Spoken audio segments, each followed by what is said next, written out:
Hello, I'm Mario Toneguzzi, taking care of business on Canada's podcast network. Joining me today is Franco Terrazzano, who is Federal Director of the Canadian Taxpayers Federation.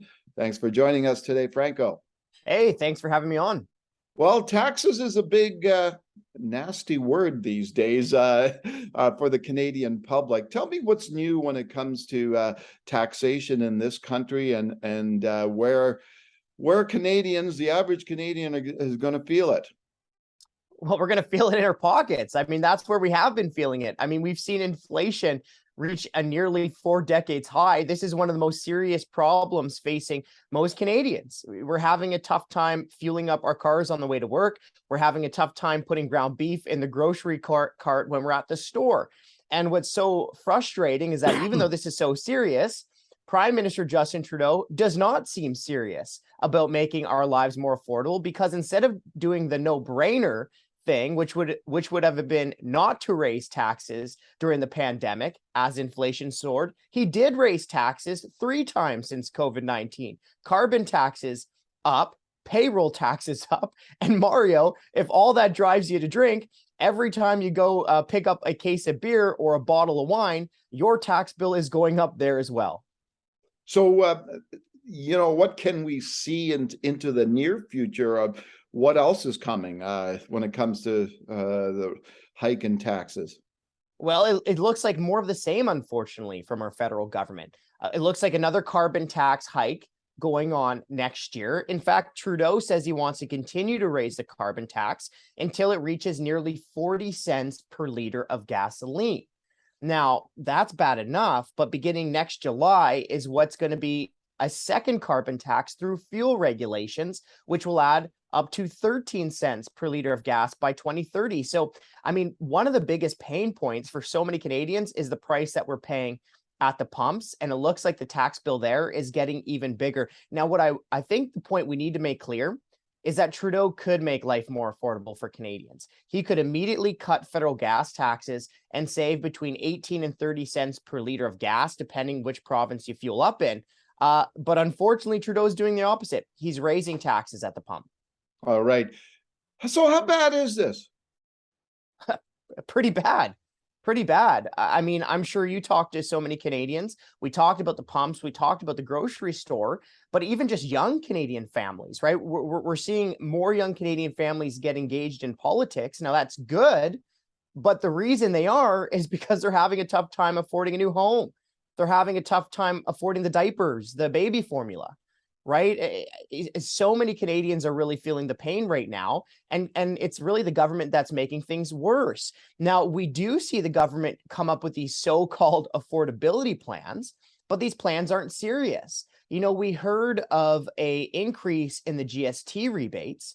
Now, that's a nice gesture for some of the Canadians that will get some of their money back, but 2/3 of Canadians won't get the GST rebate. And if the government acknowledges that keeping more money in Canadians' pockets is a good thing, then why not just cut taxes across the board? So you talked about affordability. Do you think we're at a crisis point in Canada for the average citizen that, taxes are up, cost of living is up? Have we reached the crisis point? Oh, wow, that's a tough question. I think for some Canadians, for sure. I mean, let's not kid ourselves. The people who are higher income, 8% inflation isn't good, but you can get by. It's the people who were already struggling to make ends meet that are really hurt the worst by all this inflation, right? Like, let's say you lost your job during the pandemic. Let's say you took a significant pay cut during those government lockdowns. Maybe you may even have lost your business, your restaurant, your gym. It's those people who are hurt the most when inflation reaches 8% or near 8%. So I think for some Canadians, those who are low and modest incomes, they're the ones who are hurt the most. But those are also the Canadians that are hurt the most by the government's inflation-inducing policies. I've mentioned the second carbon tax. Well, the government's own analysis says that who's going to be hurt the most by the second carbon tax? Low and income Canadians. Single mothers, those who are already experiencing energy poverty, seniors who are living on fixed income. So inflation is already hurting them very bad, and some of these government policies are making these difficult times more tough.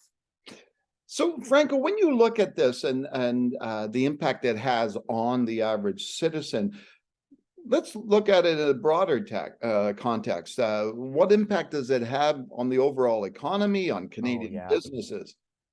Okay, well, the average Canadian family is paying about 43% of their budget to taxes. So you add up all the different taxes that all the governments charge us here in Canada: property taxes, income taxes, sales taxes, import taxes, right? The list seems like it goes on and on and on. 43% of the average Canadian family is going to taxes. Now, that's more than what the average family is paying for the necessities like food, shelter, and clothing combined. So this is huge. And I mean, the reason we're paying so much tax is because the government is wasting so much money, right? We wouldn't be paying as high taxes if the government wasn't announcing hundreds of millions of dollars in corporate welfare for companies like Bombardier, or wasn't giving 300,000 government bureaucrats a pay raise while their neighbors in the private sector took it on the chin during lockdowns, or if the government wasn't wasting $8,000 on a sex toy show in Germany. I can't believe I have to say it, but that happened. So the government is wasting a crazy amount of money and taxes are going up.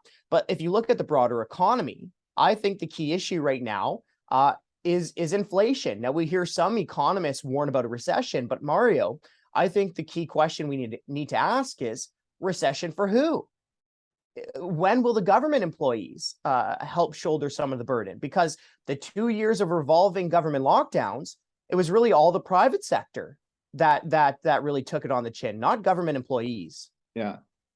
So, what's the solution to this? And what can Canadians do? How do we solve all of the world's problems? Yeah, Well, exactly. yeah, well, that's tough. But I think we need to do what we can control, right? Control what we can control. Now, there is no question that many different countries around the world are struggling right now. I mean, when you have crazy policies like having the money printer on overdrive, running crazy amount of deficits, and when you have government lockdowns, revolving lockdowns and restrictions for 2 years, you're going to get similar outcomes, right? But we need to control what we can control. And what our politicians can control is the amount of money they spend. The federal government was spending all-time highs even before the pandemic, so they can find savings in their budgets, just like Canadian families and businesses have had to do. But also, the government can provide relief. Today, Trudeau could save a family $20 every time they fuel up their minivan by cutting gas taxes.